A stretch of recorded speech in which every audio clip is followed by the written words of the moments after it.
BNP chairperson দেশনেত্রী বেগম খালেদা জিয়া অন্তিম সময়ে পৌঁছে গেছেন। আমাদের চেয়ারপারসন দেশনেত্রী বেগম খালেদা জিয়া ছাড়াই সরি আপনারা একটু বন্ধ করেন।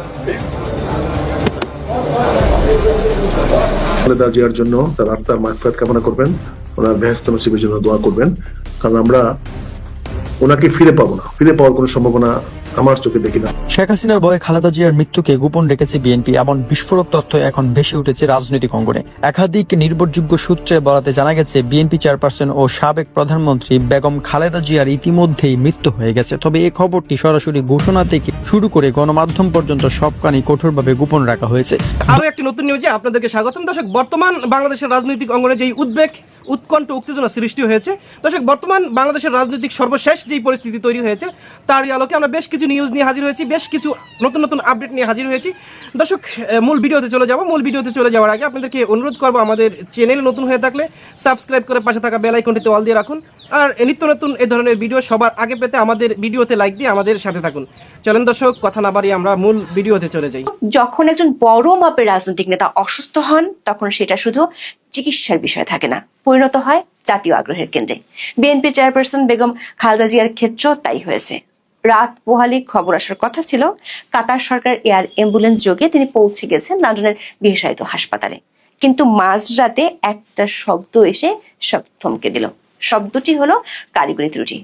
প্রশ্ন হলো, অধ্যাপক ইউনূসের অন্তর্বর্তী সরকার উপদেষ্টা পরিষদের বিশেষ বৈঠক ডেকে অসুস্থ খালেদা জিয়াকে অতি গুরুত্বপূর্ণ ব্যক্তি বা ভিভিআইপি বলে ঘোষণা করলো, তার নির্বিঘ্ন চিকিৎসা, নিরাপত্তা ও যাতায়াত সুবিধা নিশ্চিত করার ব্যবস্থার কথা জানালো।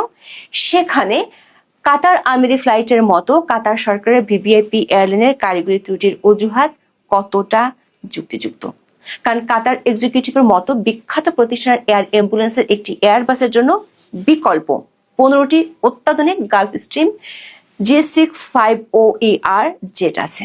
তাহলে যখন এমন একটি সরকার পরিচালিত ভিভিআইপি ফ্লাইটের জরুরি চিকিৎসা পরিবহনের ক্ষেত্রে কারিগরি ত্রুটির অজুহাত আসে, তখন সেই সমস্যাটি কি ইঞ্জিনে, নাকি আসলে সমস্যাটি ইঞ্জিন রুমে, মানে সিদ্ধান্তের জায়গায়? এই প্রশ্ন ওঠা একেবারেই অস্বাভাবিক নয়। দর্শক, একদিকে রাষ্ট্র ভিভিআইপি মর্যাদা দিচ্ছে, আর একদিকে কারিগরি ত্রুটির কারণে জরুরি বিমান আসছে না। বিষয়টা কি ভিভিআইপি বিড়ম্বনার নতুন সংজ্ঞা তুলে ধরছে না? এই প্রশ্ন উঠছে কারণ বৃহস্পতিবার রাতে এয়ার অ্যাম্বুলেন্স আসার ঘোষণা দেওয়া হয়েছিল, অথচ শুক্রবার সকাল পর্যন্ত ঢাকার শাহজালাল আন্তর্জাতিক বিমানবন্দরের কোনো এয়ার অ্যাম্বুলেন্স অবতরণের জন্য অনুমতি চাওয়া হয়নি। সবশেষ তথ্য হলো, শুক্রবার দুপুরে বেবিচক অনুমতি দিয়েছে। এরই মধ্যে খালেদা জিয়াকে নিয়ে যেতে তার পুত্রবধূ জুবাইদুর রহমান বাংলাদেশে এসেছেন।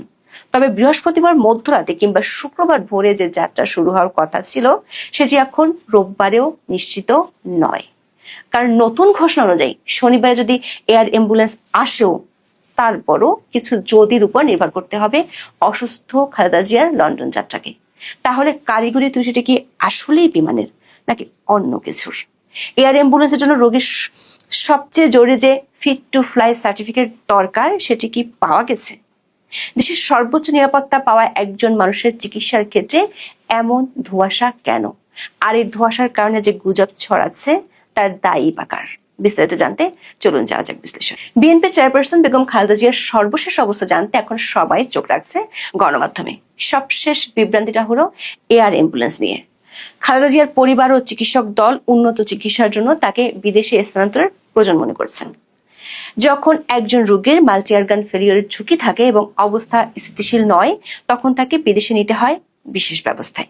এই বিশেষ ব্যবস্থা হলো এয়ার অ্যাম্বুলেন্স, যা আসলে একটি চলন্ত ইন্টেন্সিভ কেয়ার ইউনিট বা আইসিইউর মতো কাজ করে। এই বিমানগুলিতে প্রশিক্ষিত পেশাদার চিকিৎসক এবং লাইফ সাপোর্ট সরঞ্জাম যেমন ভেন্টিলেটর, মনিটর এবং জরুরি ওষুধপত্র থাকে।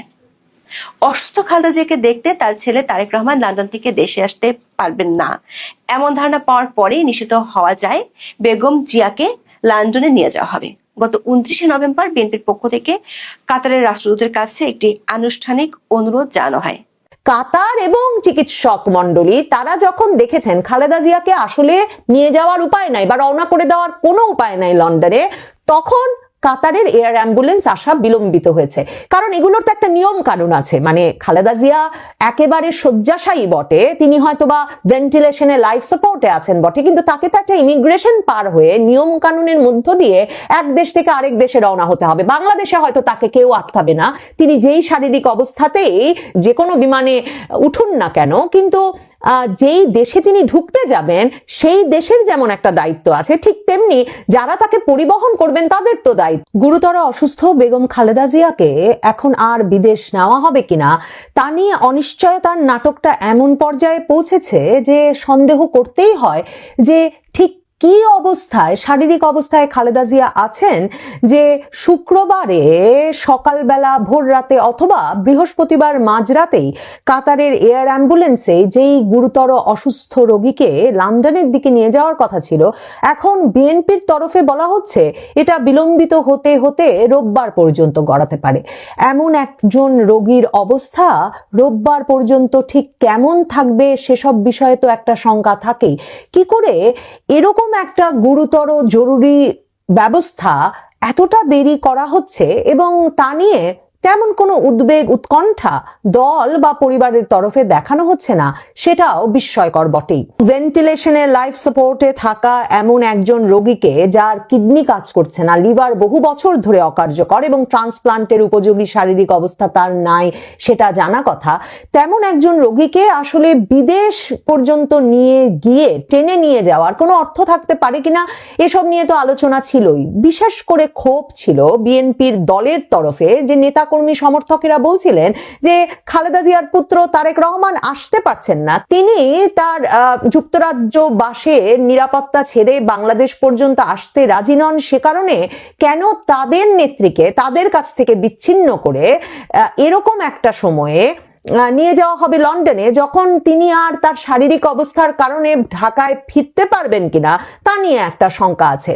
এসব যখন তর্ক বিতর্ক চলছিল তখন সকলকে বিস্মিত করে বোঝা যাচ্ছিল অবশ্য যে তারেক রহমান এবং জুবাইদা রহমান, যারা কিনা এই পুরো চিকিৎসা ব্যবস্থা সমন্বয় করছেন বলে খালেদা জিয়ার চিকিৎসক এজেডএম জাহিদ হাসান জানাচ্ছিলেন, তারেক রহমানের উপদেষ্টা মাহাদি আমিন বারবার সংবাদপত্রকে এ খবর ফেসবুক স্ট্যাটাস দিয়ে জানাচ্ছিলেন যে পুরোটাই তত্ত্বাবধান করছেন লন্ডনে বসে ডাক্তার জুবাইদা রহমান আর তারেক রহমান, এবং তারা চীন, যুক্তরাষ্ট্র, যুক্তরাজ্য সব দেশের চিকিৎসা